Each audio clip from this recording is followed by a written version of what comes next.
এরে আল্লাহর বান্দা, মা একটা সন্তান নিয়ে কতই যে কষ্ট করেন, স্বামীকে বুঝাইলেও জীবনভর বুঝবে না রে বাবা। ওই বোঝা তো তোমার মাথায় কোনো দিন আসে না রে বাবা। আম্মা জান ঘুমাইতে গেছেন, হঠাৎ বেদনা শুরু, ঘুম নাই, সারাটা রাত কান্নায় চলে গেল। খানার প্লেট নিয়ে বসছেন, খেতে পারে নাই, ব্যথা শুরু হয়ে গেছে। সারা দিন আম্মাজান কান্না করে কাটাইলেন।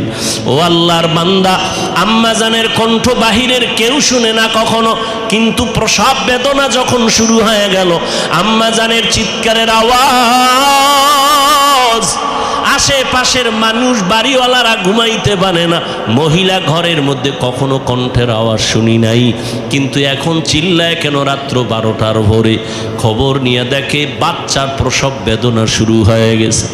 আম্মাজানের মনটা এতই যে দুর্বল, মনে হয় যেন মরিয়াই যাবে, এত চিৎকারের আওয়াজ। আমার দাদি, আমার নানি পাশে বসে আম্মাকে বুঝাইছে, থামাইতে পারে না। আম্মাজান এক পর্যায়ে নিরুপায় নিজের মনে করিয়া স্বামীকে ডাকছে, আমার বাবারে ডাকছে। আব্বাজানকে গোপনে ডাইকা আমার দাদি নানিরে কয়, চলে যাও, আমার স্বামীকে একটু কাছে আনো। আমার স্বামীকে কাছে আনলেন।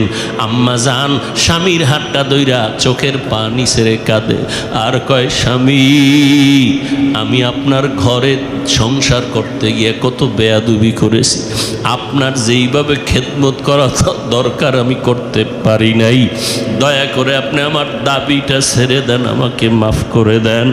আব্বাজান বলে, বিবি তুমি এমন কেন করো? বলে, আমার মাথায় মনে হয় 7 আসমানের বোঝা চেপে আসছে, আমার মনে হয় মরণ, আমি মরিয়া যাব, আর দুনিয়ার সূর্য বুঝি দেখতে পারবো না, প্রসব বেদনা সহ্য করতে পারি না রে স্বামী। বাবা সান্ত্বনা দিয়া কয়, ধৈর্য ধারণ করো, আমি আল্লাহর কাছে দোয়া করতেছি। দিনদার স্বামী গিয়া নামাজের মুসাল্লায় দাঁড়াইয়া একটা চিৎকার দিয়া কয়, রে মালিক, কুদরতের ক্ষমতা জাহের করে দাও। ও আল্লাহর বান্দারা, আমার মায়ার নবী এই মায়ের সম্মান বজায় রেখেছেন, কন্যাদের উপরে যেন জুলুম না হয়। ওই আরবের মুশরিক বেঈমানেরা ঘুরে আর কয়, মুহাম্মদের কপাল খারাপ, কারণ ওর ছেলে নাই, ওর আছে কন্যা, মরিয়া গেলে ওর ইজ্জত আর বংশকে রক্ষা করবে। নবীর মনে কষ্ট, আল্লাহ পাক সান্ত্বনা দিলেন, ইন্না আতাইনা কাল কাউসার, ও নবী আপনাকে কাউসার দান করছি, টেনশন নাই। নবী খুশি হইয়া জাতির সামনে চিল্লায় বলতেছেন, ও দুনিয়াওয়ালারা, আমি কেমন আল্লাহর প্রিয় বান্দা জানোনি, অথচ আমার একটা ছেলেও নাই, আমি 4 কন্যার বাবা। তোমরা কন্যাদের উপরে জুলুম করবা না, এ নিমক হারাম, ও কুলাঙ্গার, ছেলে হইলে খুশি, মেয়ে হইলে কষ্ট পাও, কি লাভ? 10টা ছেলে যদি হয় আর বাবার ইজ্জত নষ্ট করে, এই ছেলের কোনো দরকারই নাই। একটা মেয়ে যদি পাও, আল্লাহর শুকর আদায় করিও, 10টা সন্তানের উপকার একটা মেয়ের দ্বারা আল্লাহ ব্যবস্থা করে দিবেন। মেয়েরা বাবার জন্য যেই পাগল, হাজারো সন্তান বাবার জন্য ওই পাগল না, ওই মায়া অন্তরে রাখে না।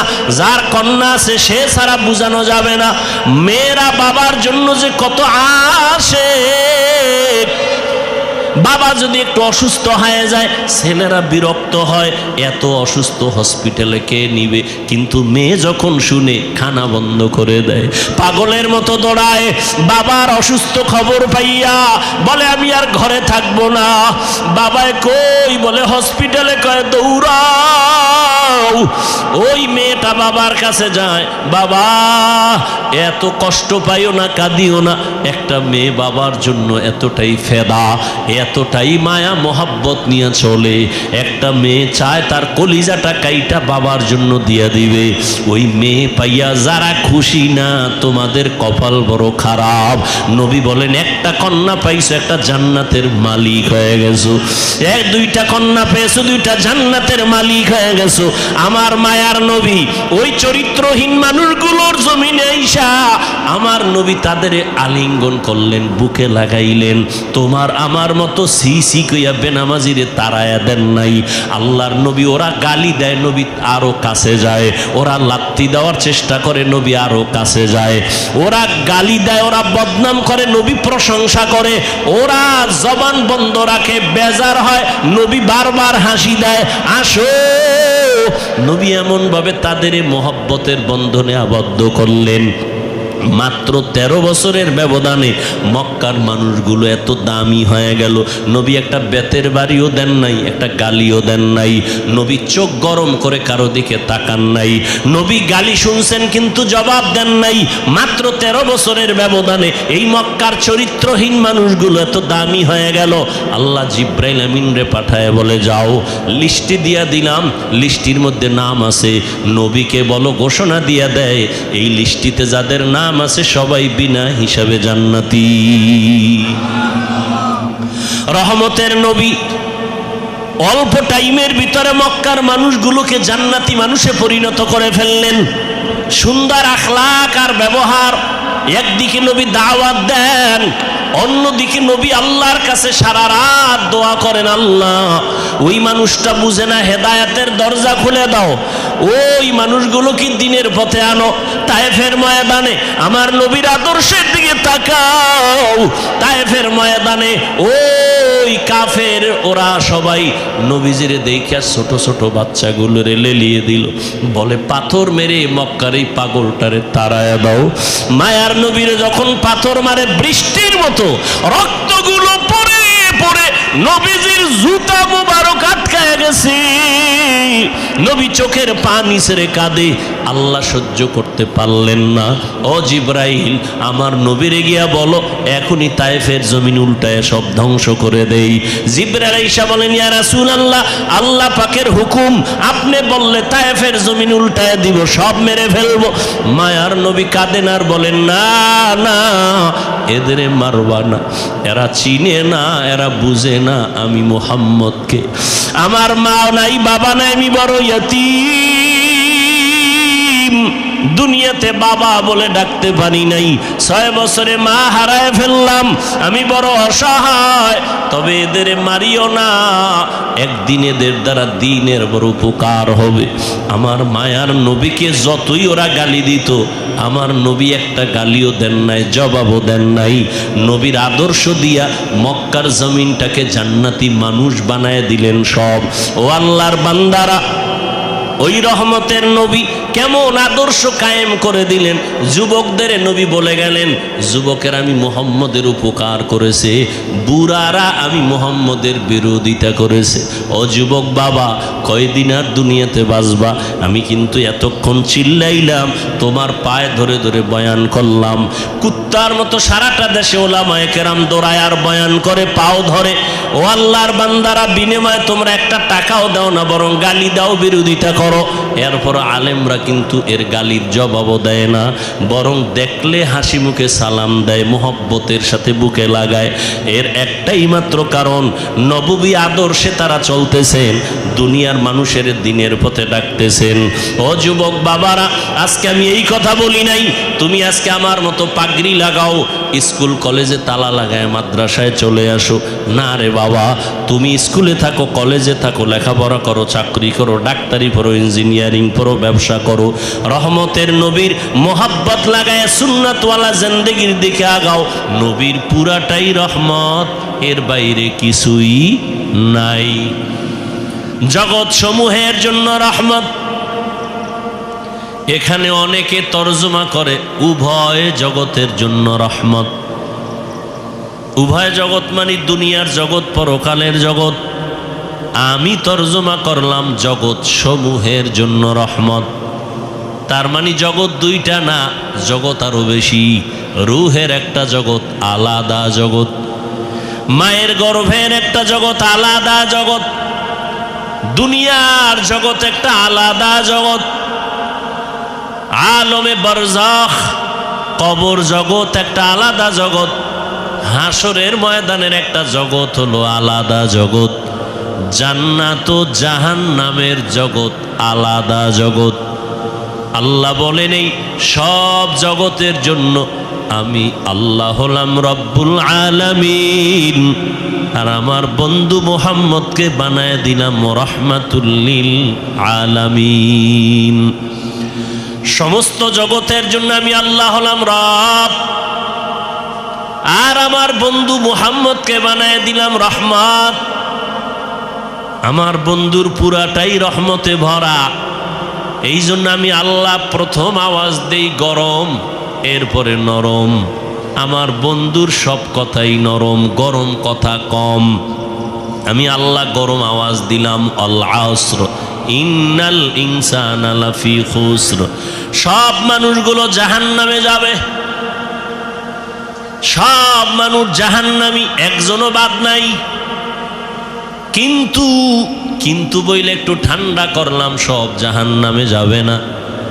ইল্লাল্লাযীনা আমানু ওয়া আমিলুস সালিহাত, যারা ঈমান আনবে, নেক আমল করবে, এইরকম 4 গুণওয়ালারা জান্নাতি। আপনার আমার মায়ার নবী, রহমতের নবী আল্লাহ পাক বুঝায় দিলেন কেমন রহমত। নবী বলেন সব উম্মত জান্নাতি, কুল্লু উম্মতি ইয়াদখুলুনাল জান্নাহ, সব উম্মত জান্নাতে যাবে, কিন্তু যারা আমাকে মানে না তারা সহসয় জান্নাতে যাবে না।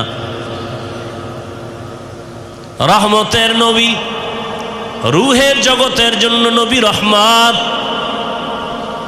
মায়ের গর্ভের ক্ষেত্রে নবী রহমত, দুনিয়ার জগতের জন্য নবী রহমত, কবর জগতের জন্য নবী রহমত, হাসরের জগতে নবী রহমত, জান্নাত ও জাহান্নামের জগতের মাঝেও রসুল রহমত। জান্নাতে রহমত হবে, জাহান্নামে রহমত হবে, এটা কেমন কথা? ভিন্ন ভিন্ন আলোচনা। রূহের জগতের জন্য নবী কেমন রহমত, ভিন্ন আলোচনা। দুনিয়ার জগতের জন্য নবী কেমন রহমত, ভিন্ন আলোচনা। কবর জগতের জন্য নবী কেমন রহমত, ভিন্ন আলোচনা। হাসর জগতের জন্য কেমন রহমত আমার নবী, ভিন্ন আলোচনা। আমি শুধু দুনিয়ার জন্য নবী কেমন রহমত এ বিষয়ে 2-4টা কথা বলবো। দুনিয়ার জগতের জন্য নবী রহমত,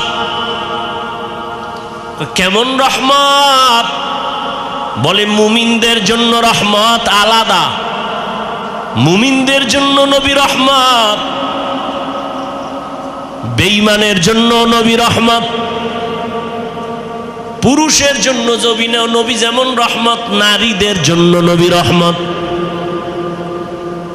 মানুষের জন্য নবী যেমন রহমত, জিনদের জন্য নবী রহমত, ফেরেশতাদের জন্য নবী রহমত। নবী যেমন মানুষের জন্য রহমত, ভিন্ন ভিন্ন প্রাণীদের জন্য নবী রহমত। মরা গাছের জন্য নবী রহমত, সমুদ্রের প্রাণীর জন্য নবী রহমত, জঙ্গলের প্রাণীদের জন্য নবী রহমত। কেমনে কেমনে কেমনে কেমনে প্রত্যেকটার পেছনে একটা ঘটনা আছে, এগুলোর কাহিনী আছে, আলোচনা আছে। রহমতের নবী এমন এক সময় আল্লাহ দুনিয়ার জমিনে পাঠাইলেন, যেই সময় পুরা দুনিয়াটা একটা এলোমেলো অবস্থা, মানুষের মধ্যে কোনো শান্তি নাই, আদব নাই, শিষ্টাচার নাই, মানবতা নাই। এর মধ্যে সব থেকে বেশি খারাপ হলো মক্কার মানুষ। মক্কার মানুষ এতটাই খারাপ, যেই খারাপ মানুষ আর দুনিয়ার কোথাও ছিল না। চরিত্রহীন, এত খারাপ। আল্লাহর ঘর বাইতুল্লাহ, নারী আর পুরুষেরা উলঙ্গ হয়ে তাওয়াফ করে। মক্কার মানুষ এতটাই খারাপ, নারীদের তারা সমাজে পছন্দ করে না, কন্যাদের পছন্দ করে না। বাবা হইয়া তার আপন মেয়েকে জ্যান্ত পাথর চাপা দিয়া মেরে ফেলে। এতটাই খারাপ। টেকনাফের জমিনে মদের আড্ডা চলে, কোথাও ইয়াবার আড্ডা চলে। আমাদের মুফতি সাহেব হুজুর আলেমদের নিয়ে বসলেন, কেমনে যাত্রা গান চলবে, ফিরানো যায়,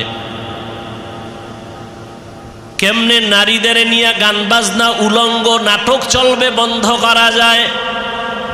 আমরা হুজুরেরা সব একত্রিত হয়ে সম্ভব না। আধা মুসলমানের একটু ডাক দাও। পুরা তো না, আধা মুসলমান। কোন এলাকার? কয় ওই এলাকার যারা আধা মুসলমান, নামাজ পড়ে আবার মিশা কথাও কয়, নামাজ পড়ে আবার সুদও খায়, এমন নামাজি আছে না নাই? এদের ডাক দাও। 2-4-5 জন গণ্যমান্য আধা নামাজিরে ডাকলো। ডাকার পরে কয় ভাই, তোমগে এলাকার ভিতরে মদের আড্ডা চলে, কি করা যায়? কয় হুজুর আপনি যাইয়েন না, আমরা গিয়ে দেখি কি অবস্থা। মোটামুটি আমরা একটা ধারণা নিয়ে আসি। ফাইনাল আপনার পরিবেশ যদি থাকে আমরা আপনাকে নিবে, আর আগে নেওয়া যাবে না। হুজুর যদি ডাইরেক্ট এসে যায়, নারীদের আড্ডায়, নারীদের নাচ গানের প্যান্ডেলে, মানুষ বলবে এত বড় হুজুর কেমনে আসলো, লজ্জা কি নাই? ঠিক নি? কেমনে আসলো এই বেহায়া নারীদের আড্ডাখানায়? কিন্তু আমার আল্লাহ পাকের নিজাম, সারা দুনিয়ার মানুষগুলো মুরব্বি হারা, মানবতা নাই, ব্যবহার ভালো নাই, চরিত্র ভালো নাই। মক্কার মানুষ আরো খারাপ। কোন ভালো হুজুর, ভালো আলেম খারাপ জায়গায় প্রথমে যায় না, মানুষ খারাপ বলে, বলে না? বলে না? আমার আল্লাহ, আমার নবী কেমন পবিত্র, কোনো তুলনা নাই। কিন্তু তারে আল্লাহ এমন জায়গায় পাঠাইলেন যেই জায়গার মানুষ পুরা দুনিয়ার মধ্যে চূড়ান্ত খারাপ। দেখছেন নি কারবার? দুনিয়ার মধ্যে চূড়ান্ত খারাপ যেই মানুষগুলো, সেখানে আপনার আমার পবিত্র নবীকে পাঠাইলেন।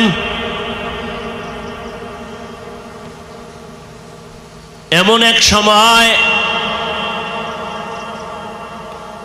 রহমতের নবীকে আল্লাহ পাঠাইছেন।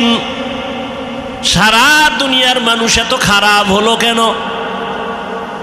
এখান থেকেও একটা পয়েন্ট আমরা বুঝে নিতে পারি।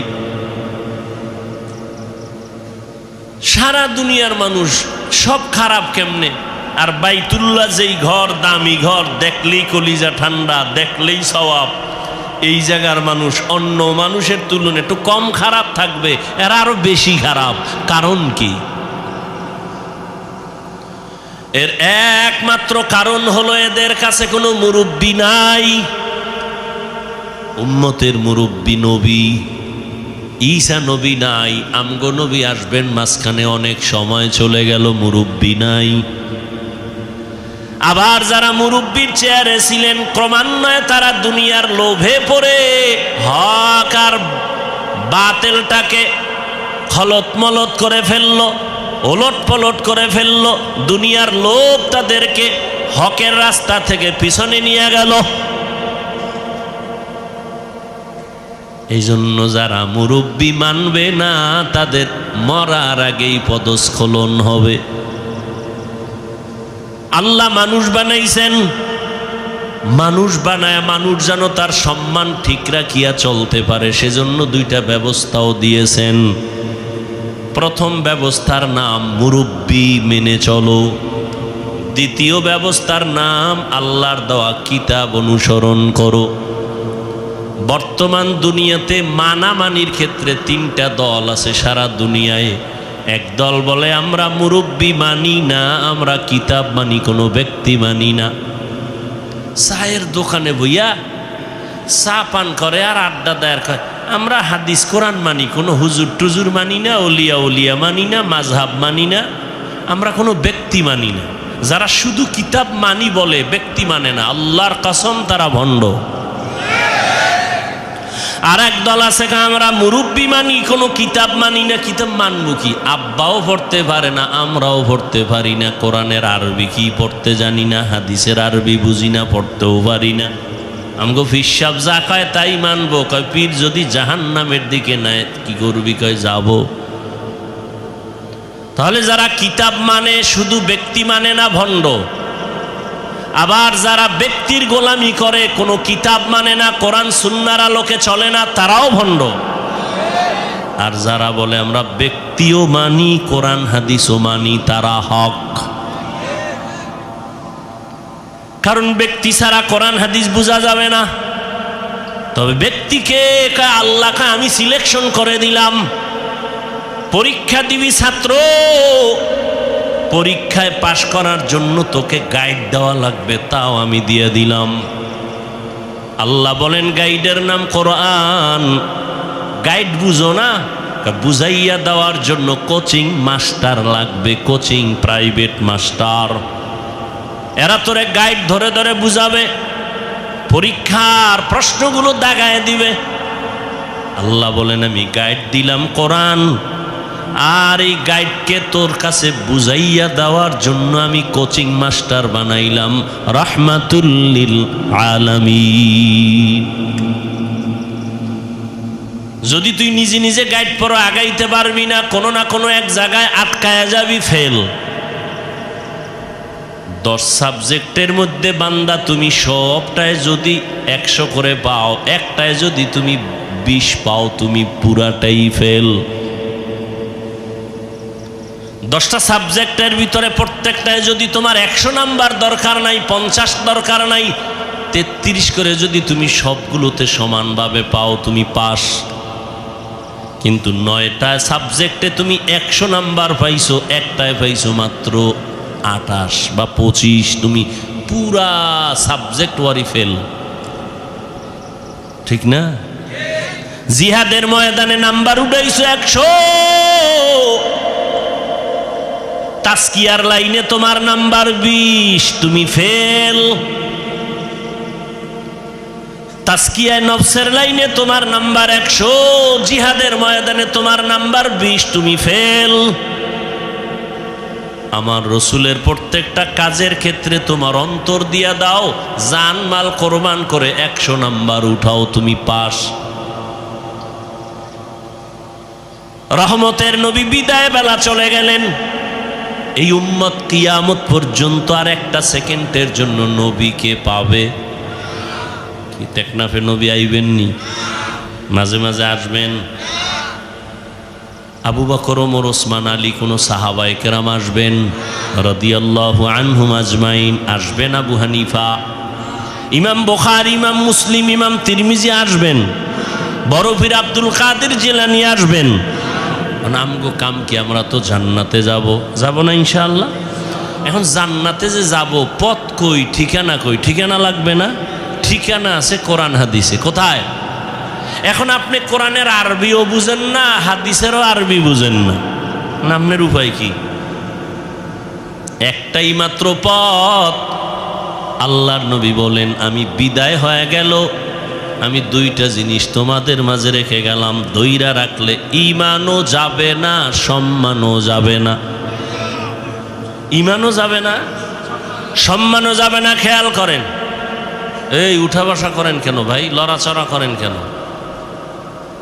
কারো জ্যৈষ্ঠ মাস, কারো সর্বনাশ। ভালো করে বুঝার চেষ্টা করেন, খুব সাবধান।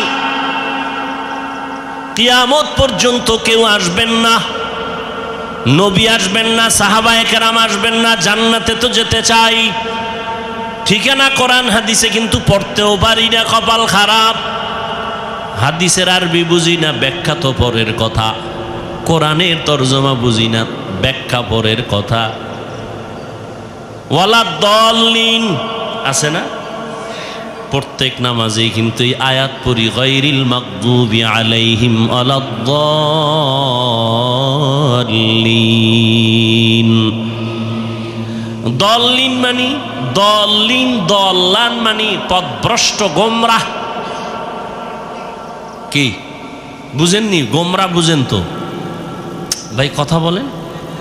গোমরা, পথভ্রষ্ট, দল্লিন। আচ্ছা, আপনি তো এই তর্জমাটা শিখা ফেলছেন। দল্লিন, দল্লান মানে গোমরা। এখন এই তর্জমা সব জায়গায় যদি করেন, দেখেন তো, ওয়াদ্দুহা ওয়াল্লাইলি ইযা সাজা মা ওয়াদ্দাআকা রাব্বুকা ওয়া মা ক্বালা ওয়ালাল আখিরাতু খায়রুল লাকা মিনাল উলা ওয়ালাসাউফা ইউতিকা রাব্বুকা ফাতারদা আলাম ইয়াজিদিকা ইয়াতীমান ফাআওয়া।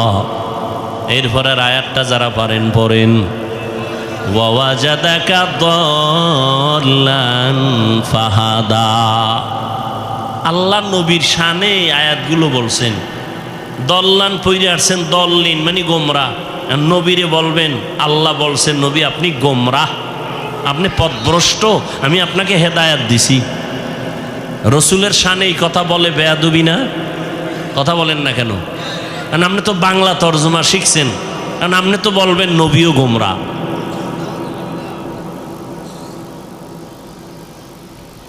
ভাইরা আমার, আলমিরা আলমিরা সিন্দুক আছে না, তালা মেরে রাখছে, যার কাছে চাবি আছে। গতকালও চট্টগ্রামে বলেছিলাম, এই সিন্দুকের চাবি যার হাতে সেই জানে একমাত্র সিন্দুকের ভিতরে কি আছে। তোমার কাছে চাবি নেই, কিন্তু সিন্দুকের সৌন্দর্য দেখা তুমি বলতে পারবা না এর ভিতরে স্বর্ণ, এর ভিতরে রাসেল বাইপারও থাকতে পারে। যার কাছে চাবি আছে সে জানে সিন্দুকের ভিতরে ভালো না খারাপ। আল্লাহর কসম করে বলি, ভালো করে বুঝো হে মুমিন, আল্লাহর কোরআন এটা একটা মহা পৃথিবীর একটা শ্রেষ্ঠ সিন্দুক। এর চাবি আছে একমাত্র নবী ওলামায়ে কেরামের হাতে দিয়ে গেছেন, আর কারো হাতে দেন নাই। ওলামায়ে কেরামিরে জানবেন কোরআনের মধ্যে কি আছে কি নাই, হাদিসে কি আছে কি নাই। তুমি বাংলা তর্জমা পড়ে উপরের কিছু দেখবা, ভেতরের খবর নেওয়ার কম ক্ষমতা না। ইলমেরা এজাজো করদন বেহিসাব, খলকেরা দাদন জওয়াবে বাসওয়াব, হক না দারদ দোস্তে খলকা জারেরা, নিস্তে ই খসলত একে দিনদারেরা। ইঞ্জিনিয়ারের কাম হইল বিল্ডিং এর ডিজাইন করব নাকি? হেও বালু সিমেন্ট মিলায় ইট গাঁথবে, গাঁথতে গেলে আঁকা বাঁকা হয়ে যাবে। এখন ইঞ্জিনিয়ারিং চলবে না। ডাক্তারের কাজ হলো রোগীর চিকিৎসা করবে, ডাক্তারের কাজ না তোমাকে হুইল চেয়ারে করে এরপরে বেডের মধ্যে নিয়ে যাবে। আল্লাহ প্রত্যেকের একটা দায়িত্ব দিছেন, ওলামায়ে কেরামের দায়িত্ব উম্মতের হেদায়েতের পথে ডাকবেন। ওয়াজআলনা মিনহুম আইম্মাতান ইয়াহদুনা বিআমরিনা। ওলামায়ে কেরামের কাজ হলো বড় কাজ, মূল কাজ, মানুষের হেদায়েতের পথে ডাকবেন। ইয়াহদুনা বিআমরিনা, ইয়াদউনা বিআমরিনা বলেন না, ইয়াহদুনা বিআমরিনা। ওলামায়ে কেরাম তার মূল কাজ মানুষকে আল্লাহর সাথে সম্পর্ক জড়ায় দিবেন, এটা আলেমের কাজ। এই কাজ ডাক্তার পারে না, এই কাজ ইঞ্জিনিয়ার পারে না, এই কাজ কোনো ব্যবসায়ী পারবে না, এই কাজ কোনো প্রফেসর পারবে না, এই কাজ কোনো ডাক্তার পারবে না।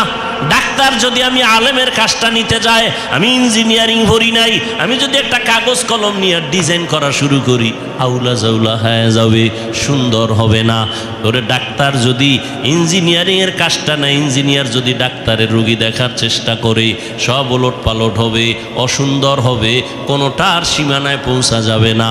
আমি আলেমের কাজটা ডাক্তার যদি অভিজ্ঞতা না নিয়ে করা শুরু করে, উম্মতের ক্ষতি ছাড়া কোনো লাভ হবে না।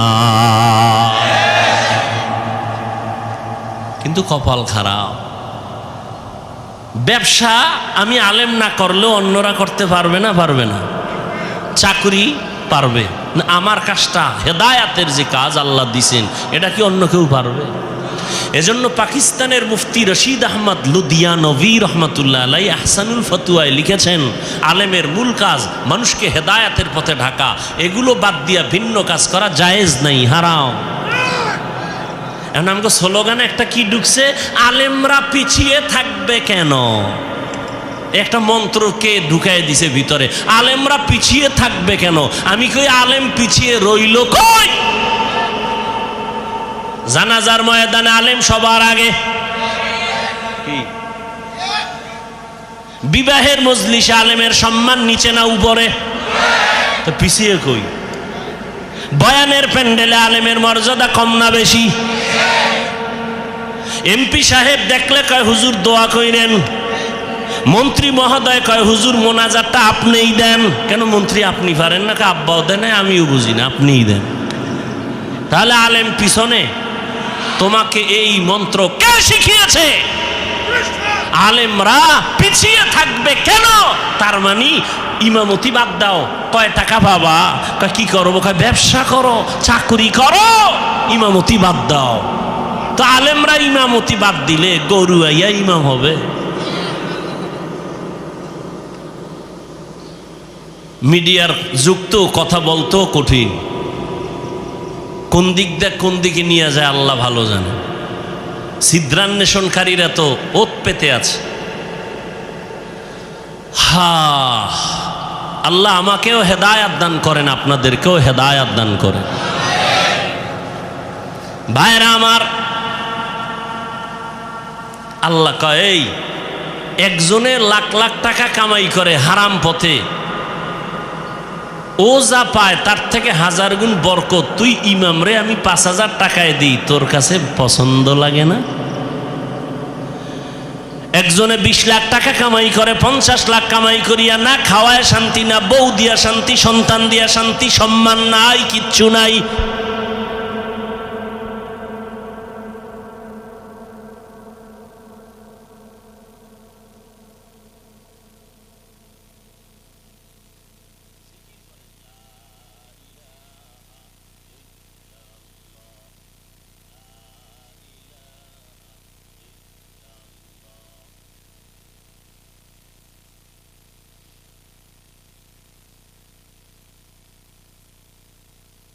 লাল্লাহু মুহাম্মাদুর রাসূলুল্লাহ। কি ভাই, জিকির কোনো হিসাবের না আল্লাহ? তো জিকিরের সাথে আপনাদের দুশ্মনী আছে? আমি সেদিনও কিতাবে দেখছি, আল্লাহর জমিন ও আসমানের মধ্যে আল্লাহর নামের যত জিকির, শ্রেষ্ঠ জিকির হলো এই জিকির, লা ইলাহা ইল্লাল্লাহ, লা ইলাহা ইল্লাল্লাহ, লা ইলাহা ইল্লাল্লাহ, লা ইলাহা ইল্লাল্লাহ, লা ইলাহা ইল্লাল্লাহ। কত মজার জিকির! আহ, জিক্রে হক আমদ গদাই রূহে রা, মরহম আমদ ই দিলে মজরুহে রা। যেই বান্দা মিষ্টি খায় না সে মজা বুঝে, যে দধি খায় না সে দধির মজা বুঝে না, যে কুমিল্লার রসমালাই খায় না সে কুমিল্লার রসমালাইয়ের মান বুঝবে না। যেই বান্দা মাওলার নামের জিকির করে না ও জিকিরের মজা কখনো বুঝবে না। আল্লাহর কসম, যত কঠিন থেকে কঠিন মুসিবতে আপনি পড়ে যান, আপনি সাথে সাথে আমার মাওলাকে স্মরণ করেন, লা ইলাহা ইল্লাল্লাহ, লা ইলাহা ইল্লাল্লাহ, লা ইলাহা ইল্লাল্লাহ, লা ইলাহা ইল্লাল্লাহ। অর্থ কি? ও আল্লাহ, আপনি ছাড়া আর কোনো আমার ইলাহ নাই, কোনো রাজ্জাক নাই, কোনো মাহবুদ নাই, কোনো মাশুক নাই, কোনো মাহবুব নাই। আপনি আমার একমাত্র মালিক। ইজ্জত দেওয়ার মালিক আপনি ছাড়া আমার কেউ নাই, সম্মান দেওয়ার মালিক আল্লাহ আপনি ছাড়া কেউ নাই, রিজিক দেওয়ার মালিক আপনি ছাড়া আমার কেউ নাই। ও আল্লাহ, আমার সম্মান আপনি হেফাজত করেন, ইজ্জতের হেফাজত করেন, রিজিকের ব্যবস্থা করেন। ও আল্লাহ, মুসিবত থেকে হেফাজত করেন। এই নিয়তে জিকির করবেন, জিকির করবেন মোহব্বত লাগাইয়া, কোনো তাবিজ লাগবে না। এটাই হলো মুসিবত থেকে হেফাজতের বড় তাবিজ। এখন যে ইমাম সাহেবরা তাবিজ লেখেন, আপনারা আবার রাগ করেন না। যাগো তাবিজ লাগবে এরা তো দরজায় গিয়ে সিরিয়াল দিবেই। ভাইরা আমার, কি কথা জানি বলতেছিলাম, গেছে, ভুলে গেছে আধা মিনিটে। ওলামায়ে কেরাম, আল্লাহ পাক রব্বুল আলামিন বলে তাকায় দেখ, দুনিয়ার মানুষ কোটি টাকা কামাই করিও শান্তি নেই, তোরে 5,000 টাকায় কেমন শান্তি দিছি জানোনি? মাসে মাসে 5 লাখ টাকা কামাই করে, ঘরের মধ্যে খাওয়ার মতো পেটওয়ালার সংখ্যা আছে মাত্র কম। কারণ ওরা পেটওয়ালা খানার সংখ্যা কমাইছে, ট্যাবলেট খাইয়া সন্তান বাড়ায় না। আর তুই চাকরি করো, মসজিদে খেদমত করো, বেতন 10,000, মাদ্রাসায় পড়ো 10,000, 5-7 মাস বাকি, তোর ঘরে খানেওয়ালার সংখ্যাও বেশি না। কারণ আমরা তো ট্যাবলেট খাই না। আমরা তো রসুলের ওই হাদিসটা যেদিন শুনলাম, ওই বাড়ির মাইয়া বিয়া করবি যেই বংশে সন্তান বেশি হয়। কারণ কিয়ামতের ময়দানে আমি মুহাম্মদ অন্য নবীর উম্মতের তুলনায় আমি বেশি উম্মত নিয়ে গর্বের সাথে জান্নাতে যাব। ভাইরা আমার, কিন্তু কথা কেমনে বলি, বড় কঠিন। যারা স্লোগান দেয় ট্যাবলেট খাইয়া, ছেলে হোক মেয়ে হোক দুটার বেশি না, একটা হলে ভালো হয়, না হইলে আরো ভালো।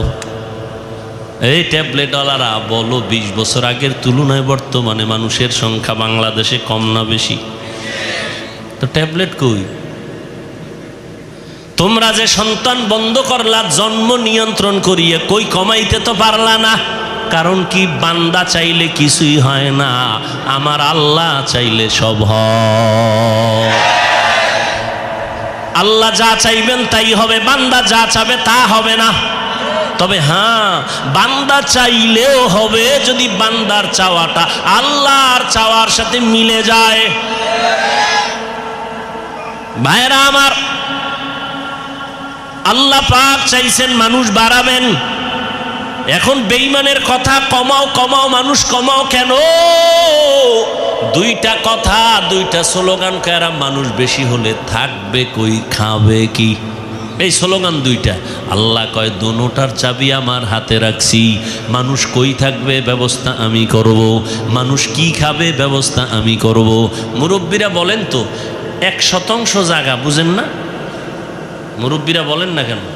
কয় শতাংশ? 1% জায়গায় যেই পরিমাণ ধান হইতো 20 বছর আগে, এখন কম না বেশি? বাড়াইছে সরকার। আপনার আব্বা কে বাড়াইছে? আগে 10টা পেয়ারা খাইলো জিব্বায় টের পায় না কি খাইছি, আর এখন 1টা কেজি পেয়ারা একজনে খাওয়া যায় না। এই খানার বরকত কে দিছে? ওয়াতারযুকু মান তাশাউ বিগাইরি হিসাব।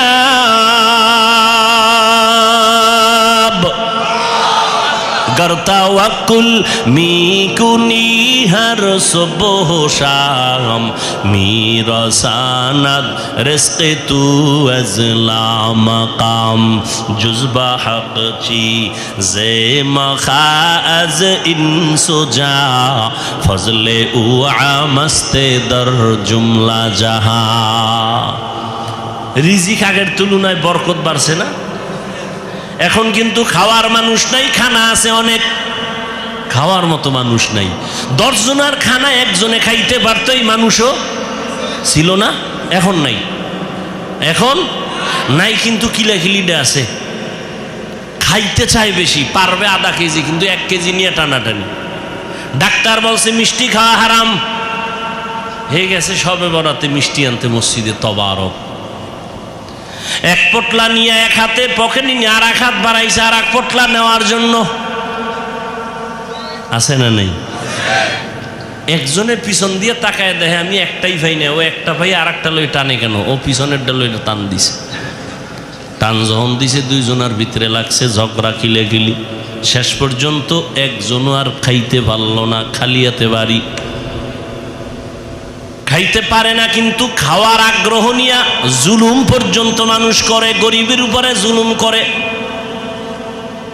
আল্লাহ বলেন দেখ রিজিকের চাবি আমার হাতে রাখলাম, এই চাবিটা দুনিয়ার কারো কাছে দেয় নাই আল্লাহ। যদি সরকারের হাতে দিতেন, দুনিয়ার কোনো কোটিপতির হাতে দিতেন, আমগো হুজুরগো কত আগে না খাওয়া মেরে ফেলতো, ঠিক না? কিন্তু আল্লাহ দেখছেননি, মহামারী করোনা চোখে আঙ্গুল দিয়ে আল্লাহ দেখাইয়া দিলেন। সারা দুনিয়াটা স্তব্ধ হয়ে গেল, চাকরি বন্ধ, ব্যবসা বন্ধ, স্কুল বন্ধ, কলেজ বন্ধ, ট্রেন বন্ধ, প্লেন বন্ধ, দোকান বন্ধ, সব বন্ধ হয়ে গেল। তাকায় দেখছো আল্লাহর কোরআনের একটা মাদ্রাসাও বন্ধ হয় নাই। কয়জন হুজুর না খাইয়া মারা গেছে করোনার সময়, ভিক্ষা করছে, কিছু দাও। আল্লাহ তাদের অল্প টাকা দেয়, কিন্তু এর মধ্যে বরকত অনেক বেশি। বরকত বুঝেননি? একজনে 3 প্লেট খাইয়া কয় আরো কিছু দে থাকলে, আর একজনে 1 প্লেট দিয়া 4 জনে খাইয়াও কিছু থেকে যায়, পেটে খাওয়ার জায়গা নাই, ক্ষুধা নাই। এ হলো বরকতি খানা। আল্লাহ রিজিকে বরকত দেয়। কেউ খাওয়ার পরে কয় বাথরুমের দরজা তাড়াতাড়ি খোল, আমার পেটের অবস্থা বড় খারাপ, নিম্ন চাপ শুরু হয়ে যাচ্ছে। আর একজনে খায় দিব্যি আরামে ঘুমায়, কোনো টেনশন নাই, কোনো রোগ নাই, ডাক্তার নাই। আল্লাহ বলেন, ওরে বান্দা তাকায় দেখ, ইহুদি খ্রিস্টান সমস্ত দুনিয়ার বিধর্মীরা চায় ইসলামের আলো বন্ধ হয়ে যাক। আমার আল্লাহ বলেন, আমি আলোটা কেমনে জ্বালাইছি দেখছুনি? করোনায় সব বন্ধ, কোরআনের আলো বন্ধ নাই। কোনো হুজুর না খায় মরে নাই। কেমন কুলাঙ্গার সন্তান! বাবায় করোনায় আক্রান্ত, ছেলেরা ট্রিপল মাস্ক লাগায়া বাবার কাছেও যায় না করোনা। এলাকার গরিবের টাকা দিয়ে কয় লাশটা বাইরে ফেলে রাস্তায়। টাকা পায় গরিবেরা বাবার লাশটা রাস্তায় ফেলে আসলো। সন্তানরা দরজা জানালা আটকায় দিল, জানালা খুলি একবারও তাকায় নাই। বাবার লাশটা কি কুত্তায় খাইলো নাকি জানাজা হলো, আর দেখেই নেই। কি হইল? ওই করোনার সময় শত শত লাশ। ইতিহাস ভুলে যাইও না রে যুবক, ওই করোনার সময় শত শত লাশ। আমার দেশের কিছু পুলিশ ভাইরা আর অধিকাংশ টুপিওয়ালা ওলামায়ে কেরামরা এই করোনার লাশগুলো নিজের কাঁধে নিলেন, গোসল করাইলেন, কাফন পরাইলেন, দাফন পরাইলেন। একজন হুজুরেও করোনায় মরে না। আল্লাহ চোখে দেখায় দিলেন আঙ্গুল দিয়ে। এরপরও যারা দেখবে না, কি আর করার? যে দেখবে না সে আমি হাফিজুর রহমানেরটা দেখবে তো পরের কথা, মক্কা মদিনার ইমামেরটা দেখবে দূরের কথা। স্বয়ং রসুল যদি বয়ান করে এরপরও কপালে কালেমা আসবে না। এরকম 2-1টা বেঈমানের নাম আপনারা জানেন না, যে রসুলের বয়ান শুনিয়াও কালেমা পড়ে না। এরকম বেঈমানের নাম জানেননি? কে কে? আবু জাহাল নামের বেঈমান হাতের মুষ্টির মধ্যে পাথর নিয়ে কয়, ভাতিজা বলতে পারো হাতের মুষ্টির মধ্যে কি আছে? বলতে পারলে কি হইব? আমি এখন তোমারে নবী মানবো, কালেমা পড়ব। নবী বলেন, আমি হাতের মুষ্টিতে কি আছে জানি না। কেন জানো না? আমি গায়েবের মালিক না, তবে হাতের মুষ্টিতে যা আছো, নবী ইশারা করলেন, ও মুষ্টির ভিতরে যা আছো একটু আওয়াজ দাও। সাথে সাথে আবু জাহালের হাতের পাথরগুলো কালেমা পড়া শুরু করলো। আবু জাহিল্লা পাথরগুলো মাটির মধ্যে ফালায় কয়, মুহাম্মদ বড় জাদুকর। নবীজির বয়ান শুনিয়াও কপাল পরা কালেমা পড়ে না। আর আমার মাওলা যদি কপাল খুলে দেন, নবীকে জবাই করতে আসিয়াও কালেমার মালা গলায় লাগা। কে কে? মান ইয়াহদিল্লাহু ফাহুয়াল মুহতাদ ওয়া মান ইউদ্লিল ফালান তাজিদা লাহু ওয়ালিয়াম মুরশিদা। রহমতের নবীর আলোচনা করতেছিলাম। রহমতের নবী উম্মতের মাঝে 2টা জিনিস রেখে গেলেন, কোরআন আর সুন্নাহ। কোরআন হাদিস একটু আগেই কিন্তু বলছি জান্নাতের ঠিকানা আছে কোরআন হাদিসের ভিতরে, কিন্তু নবী কোরআন আর হাদিস রেখে গেলাম বলেন নাই, বলছেন আমি কোরআন আর সুন্নত রেখে গেলাম। এই 2টা জিনিস আঁকড়াইয়া ধরো, ঈমানও যাবে না, সম্মানও যাবে না। এই পৃথিবীর বর্তমান পরিস্থিতি বড় খারাপ। মুমিনের জন্য ফিলিস্তিনের মুসলমানের করুণ হালাত, ওদিকে আসামের মুসলমান, চেচনিয়া বসনিয়ার মুসলমান, সারা দুনিয়ার বার্মার মুসলমান সহ কি এক করুণ অবস্থার মধ্যে আল্লাহর শুকর যার কাছে আল্লাহর কোরআন আর সুন্নত যতটুকু আছে তার সম্মান ততটুকুই আছে, এখনো আছে, নাই? পারে না কোরআনওয়ালাদের মেরে ফেলবে, কিন্তু না, আল্লাহ যদি বাঁচায় রাখেন, হেফাজত করেন, কেউ তার ক্ষতি করতে পারে নাই, পারবেও না। পিছনে পিছনে ধৈরা ফেলামু, অমুক হুজুরের সাইজ করে দেবো, আল্লাহর কুদরত যদি এখলাস নিয়ে চলে, পৃথিবীর নিকৃষ্ট সন্ত্রাসীও যদি আইসা দাঁড়ায়, আলেমের পিছনে যাই বলুক, সামনে আইসা শুধু চেহারাটার দিকে নজর দিলে মোমের মতো বেঈমান দুর্বল হয়। কুদরত কার? এরে আল্লাহর বান্দারা, রহমতের নবী বলেন, ইলমের চাবি আমি উলামায়ে কেরামের হাতে দিয়া গেলাম। উলামায়ে কেরামদের থেকে তোমরা জান্নাতের ঠিকানা নাও, তাদের থেকে নিয়ে তোমরা জান্নাতের পথে চলো, সুন্নাত অনুযায়ী চলো। রহমতের নবী এমন একটা টাইমে মদিনা মক্কা নগরীতে আসলেন, যেই মানুষগুলো চরিত্রহীন, খারাপ, নারীদের পছন্দ করে না, বিধবারে পছন্দ করে না, কন্যাদের পছন্দ করে না, বাবা কন্যা হলেই মনটা বেজার, লজ্জায় মাথা উঁচু করে না। কেন? কন্যা হইছে, মানুষ খারাপ বলবে। বর্তমান ১৫০০ বছর পরেও কিছু কুলাঙ্গারের বাচ্চা এই জমিনে আছে, কন্যা হলে বউয়ের সাথে ঝগড়া করে, ছেলে হলো না কেন, মেয়ে হলো কেন? আছে না নাই? ছেলে মেয়ে কি স্ত্রী দেয়? যদি তাই মনে করো তো দোষ তো স্বামীর। স্ত্রী তো তোমার জিনিসটাকে বহন করে, কষ্ট করে, না খানা না ঘুম, কষ্ট করে তোমার জিনিসটাকে আমানতের সাথে রক্ষা করে, তাকে পুরস্কার দেওয়া উচিত। কথা ঠিক না? জীবনের মূল কষ্ট মায়ের প্রসব বেদনা, সাত আসমান সাত জমিন তখন মায়েরই মাথায়। জীবনের মূল কষ্ট মায়ের প্রসব বেদনা, সাত আসমান সাত জমিন তখন মায়েরই মাথায়।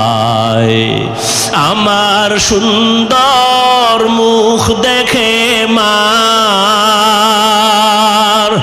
আমার সুন্দর মুখ দেখে মায়ের ব্যথা যায় দেয় হাসাইয়া। ও আমার প্রাণের মা, মা গো মা, কোথায় গেলে মোরে ছাড়িয়া?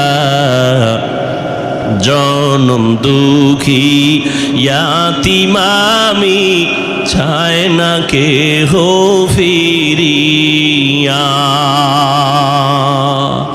আমি যখন ছিলাম আমার মায়েরই উদরে, চলাফেরা করলেন যে মায় কত কষ্ট করে।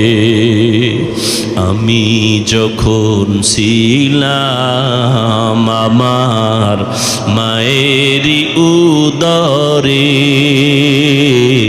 চলাফেরা করলেন যে মায় কত কষ্ট করে। এমন মাকে কেমনে আজি,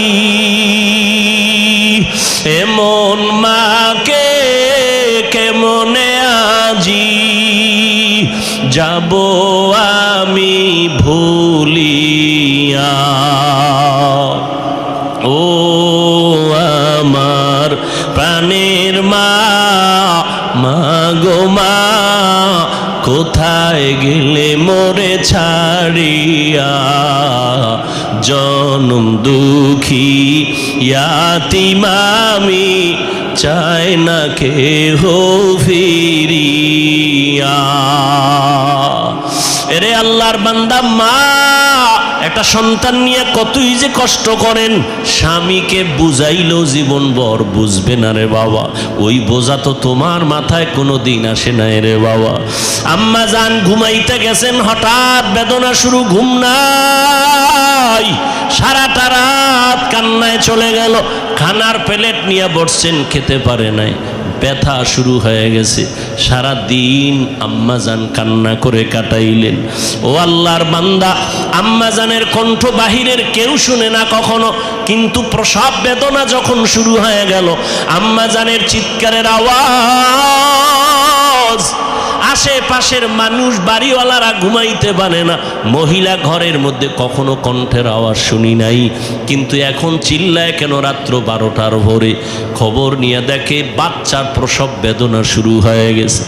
আম্মাজানের মনটা এতই যে দুর্বল, মনে হয় যেন মরিয়াই যাবে, এত চিৎকারের আওয়াজ। আমার দাদি, আমার নানি পাশে বসে আম্মাকে বুঝাইছে, থামাইতে পারে না। আম্মাজান এক পর্যায়ে নিরুপায় নিজের মনে করিয়া স্বামীকে ডাকছে, আমার বাবারে ডাকছে। আব্বাজানকে গোপনে ডাইকা আমার দাদি নানিরে কয়, চলে যাও, আমার স্বামীকে একটু কাছে আনো। আমার স্বামীকে কাছে আনলেন। আম্মাজান স্বামীর হাতটা ধইরা চোখের পানি ছেড়ে কাঁদে আর কয়, স্বামী, আমি আপনার ঘরে সংসার করতে গিয়ে কত বেয়াদবি করেছি, আপনার যেইভাবে খেদমত করা দরকার আমি করতে পারি নাই, দয়া করে আপনি আমার দাবিটা ছেড়ে দেন, আমাকে মাফ করে দেন। আব্বাজান বলে, বিবি তুমি এমন কেন করো? বলে, আমার মাথায় মনে হয় 7 আসমানের বোঝা চেপে আসছে, আমার মনে হয় মরণ, আমি মরিয়া যাব, আর দুনিয়ার সূর্য বুঝি দেখতে পারবো না, প্রসব বেদনা সহ্য করতে পারি না রে স্বামী। বাবা সান্ত্বনা দিয়া কয়, ধৈর্য ধারণ করো, আমি আল্লাহর কাছে দোয়া করতেছি। দিনদার স্বামী গিয়া নামাজের মুসাল্লায় দাঁড়াইয়া একটা চিৎকার দিয়া কয়, রে মালিক, কুদরতের ক্ষমতা জাহের করে দাও, আমার স্ত্রী মরণাপন্ন অবস্থায় বাচ্চা প্রসবের বেদনা সহ্য করতে পারে না রে আল্লাহ, কুদরতের সাথে তুমি আসান করে দাও। ও আল্লাহর বান্দারা, ওই প্রসব বেদনায় মা যতটা কান্না করেছেন, যতটা কষ্ট করেছেন, তুমি আমি সারা জিন্দগির কামাই রুজি আর চামড়া খুলিয়াও যদি মাকে জুতা বানায় দেই, কোনো দিন মায়ের ঋণ আদায় করা কোনো সম্ভব হবে না। ও আল্লাহর বান্দারা, আমার মায়ার নবী এই মায়ের সম্মান বজায় রেখেছেন, কন্যাদের উপরে যেন জুলুম না হয়। ওই আরবের মুশরিক বেঈমানেরা ঘুরে আর কয়, মুহাম্মদের কপাল খারাপ, কারণ ওর ছেলে নাই, ওর আছে কন্যা, মরিয়া গেলে ওর ইজ্জত আর বংশকে রক্ষা করবে। নবীর মনে কষ্ট, আল্লাহ পাক সান্ত্বনা দিলেন, ইন্না আতাইনা কাল কাউসার, ও নবী আপনাকে কাউসার দান করছি, টেনশন নাই। নবী খুশি হইয়া জাতির সামনে চিল্লায় বলতেছেন, ও দুনিয়াওয়ালারা, আমি কেমন আল্লাহর প্রিয় বান্দা জানুনি, অথচ আমার একটা ছেলেও নাই, আমি 4 কন্যার বাবা। তোমরা কন্যাদের উপরে জুলুম করবা না, এ নিমক হারাম, ও কুলাঙ্গার, ছেলে হইলে খুশি, মেয়ে হইলে কষ্ট পাও, কি লাভ? 10টা ছেলে যদি হয় আর বাবার ইজ্জত নষ্ট করে, এই ছেলের কোনো দরকারই নাই। একটা মেয়ে যদি পাও, আল্লাহর শুকর আদায় করিও, 10টা সন্তানের উপকার একটা মেয়ের দ্বারা আল্লাহ ব্যবস্থা করে দিবেন। মেয়েরা বাবার জন্য যেই পাগল, হাজারো সন্তান বাবার জন্য ওই পাগল না, ওই মায়া অন্তরে রাখে না। যার কন্যা আছে সে ছাড়া বোঝানো যাবে না। মেয়েরা বাবার জন্য যে কত আসে, বাবা যদি একটু অসুস্থ হয়ে যায়, ছেলেরা বিরক্ত হয়, এত অসুস্থ, হসপিটালে কে নিবে? কিন্তু মেয়ে যখন শুনে, খানা বন্ধ করে দেয়, পাগলের মতো দৌড়ায়। বাবার অসুস্থ খবর পাইয়া বলে, আমি আর ঘরে থাকবো না। বাবায় কই? বলে হসপিটালে। কয়, দৌড়াও, ওই মেয়েটা বাবার কাছে যায়, বাবা এত কষ্ট পাইও না, কাঁদিও না। একটা মেয়ে বাবার জন্য এতটাই ফেদা, এতটাই মায়া মোহাব্বত নিয়ে চলে। একটা মেয়ে চায় তার কলিজাটা কাইটা বাবার জন্য দিয়ে দিবে। ওই মেয়ে পাইয়া যারা খুশি না, তোমাদের কপাল বড় খারাপ। নবী বলেন একটা কন্যা পাইছো, একটা জান্নাতের মালিক হয়ে গেছো। দুইটা কন্যা পেয়েছো, দুইটা জান্নাতের মালিক হয়ে গেছো। আমার মায়ার নবী ওই চরিত্রহীন মানুষগুলোর জমিনে আইসা আমার নবী তাদের আলিঙ্গন করলেন, বুকে লাগাইলেন। তোমার আমার মতো সি সি কইয়া বেনামাজিরে তাড়ায়া দেন নাই। আল্লাহর নবী ওরা গালি দেয়, নবী আরো কাছে যায়। ওরা লাত্তি দেওয়ার চেষ্টা করে, নবী আরো কাছে যায়। ওরা গালি দেয়, ওরা বদনাম করে, নবী প্রশংসা করে। ওরা জবান বন্ধ রাখে, বেজার হয়, নবী বারবার হাসি দেয়, আসো। নবী এমন ভাবে তাদের মহব্বতের বন্ধনে আবদ্ধ করলেন। মাত্র 13 বছরের ব্যবধানে মক্কার মানুষগুলো এত দামি হয়ে গেল। নবী একটা বেতের বাড়িও দেন নাই, একটা গালিও দেন নাই। নবী চোখ গরম করে কারো দিকে তাকান নাই। নবী গালি শুনছেন কিন্তু জবাব দেন নাই।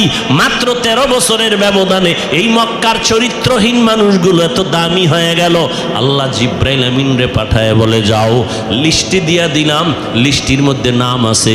নবীকে বলো ঘোষণা দিয়া দেয়, এই লিস্টিতে যাদের নাম আছে সবাই বিনা হিসাবে জান্নাতি। রহমতের নবী অল্প টাইমের ভিতরে মক্কার মানুষগুলোকে জান্নাতি মানুষে পরিণত করে ফেললেন। সুন্দর আখলাক আর ব্যবহার। একদিকে নবী দাওয়াত দেন, অন্যদিকে নবী আল্লাহর কাছে সারা রাত দোয়া করেন, আল্লাহ ওই মানুষটা বুঝে না, হেদায়েতের দরজা খুলে দাও, ওই মানুষগুলো কি দিনের পথে আনো। তায়েফের ময়দানে আমার নবীর আদর্শের দিকে তাকাও। তায়েফের ময়দানে ওই কাফের ওরা সবাই নবীজিরে দেখিয়া ছোট ছোট বাচ্চাগুলোরে লেলিয়ে দিল, বলে পাথর মেরে মক্কার এই পাগলটারে তাড়ায়া দাও। মায়ার নবীরে যখন পাথর মারে, বৃষ্টির মতো রক্তগুলো পড়ে পড়ে নবীজির জুতা মুবারক আটকায় গেছে। নবী চোখের পানি ছেড়ে কাঁদে। আল্লাহ সহ্য করতে পারলেন না।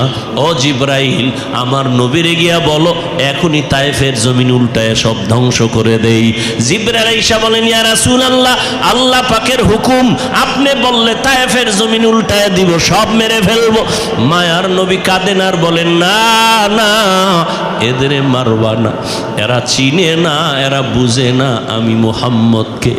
আমার মা নাই, বাবা নাই, আমি বড় ইয়তীম। দুনিয়াতে বাবা বলে ডাকতে পারি নাই। 6 বছরে মা হারায় ফেললাম, আমি বড় অসহায়। তবে এদের মারিও না, একদিন এদের দ্বারা দিনের বড় উপকার হবে। আমার মায়ার নবীকে যতই ওরা গালি দিত, আমার নবী একটা গালিও দেন নাই, জবাবও দেন নাই। নবীর আদর্শ দিয়া মক্কার জমিনটাকে জান্নাতি মানুষ বানায় দিলেন সব। ও আল্লাহর বান্দারা, ওই রহমতের নবী কেমন আদর্শ কায়েম করে দিলেন। যুবকদের নবী বলে গেলেন, যুবকের আমি মুহাম্মদের উপকার করেছে, বুড়ারা আমি মুহাম্মদের বিরোধিতা করেছে। ও যুবক বাবা, কয়দিন আর দুনিয়াতে বাঁচবা? আমি কিন্তু এতক্ষণ চিল্লাইলাম, তোমার পায়ে ধরে ধরে বয়ান করলাম। কুত্তার মতো সারাটা দেশে ওলামায়ে কেরাম দৌড়ায় আর বয়ান করে, পাও ধরে। ও আল্লাহর বান্দারা, বিনিময়ে তোমরা একটা টাকাও দাও না, বরং গালি দাও, বিরোধিতা করো। এরপর আলেমরা কিন্তু এর গালির জবাবও দেয় না, বরং দেখলে হাসি মুখে সালাম দেয়, মোহব্বতের সাথে বুকে লাগায়। এর একটাই মাত্র কারণ, নববী আদর্শে তারা চলতেছেন, দুনিয়ার মানুষের দিনের পথে ডাকতেছেন। ও যুবক বাবারা, আজকে আমি এই কথা বলি নাই তুমি আজকে আমার মতো পাগড়ি লাগাও, স্কুল কলেজে তালা লাগায় মাদ্রাসায় চলে আসো। না রে বাবা, তুমি স্কুলে থাকো, কলেজে থাকো, লেখাপড়া করো, চাকরি করো, ডাক্তারি পড়ো, ইঞ্জিনিয়ারিং পড়ো, ব্যবসা করো। রহমতের নবীর মোহাব্বত লাগায় সুন্নাতওয়ালা জিন্দেগির নামাজ বাদ দেয় না। ও আল্লাহর বান্দা যুবক, তুমি কেন পারবা না? ও পর্দার আড়ালের আম্মা জানেরা, আপনাদের অবদানের কারণেই তো এই দুনিয়াতে সন্তান ভালো হয়, খারাপ হয়। যত ভালো সন্তান আসছে, আপনাদের অবদান আর মেহনত আর দোয়া। ও আম্মা জানেরা, আপনাদের আল্লাহ নবী বানান নাই, তবে নবীদের মা বানাইছেন। আপনারা আলেমদের মা, আপনারা হাফেজদের মা, আপনারা ভালো ভালো সন্তানদের মা। এরে আম্মা জান, আপনি তো আয়েশা রাদিয়াল্লাহু আনহার মতো দামি নারী, ফাতেমা রাদিয়াল্লাহু আনহার মতো দামি নারী, আপনি তো খাদিজা রাদিয়াল্লাহু আনহার মতো দামি নারী, ইসমাইল নবীর মা হাজরা আলাইহা সালামের মতো দামি নারী। আপনারা তো এত দামি, এত মর্যাদা আল্লাহ আপনাদের দান করেছেন। আপনারা ঈসা নবীর মা মারিয়াম আলাইহা সালামের মতো দামি নারী।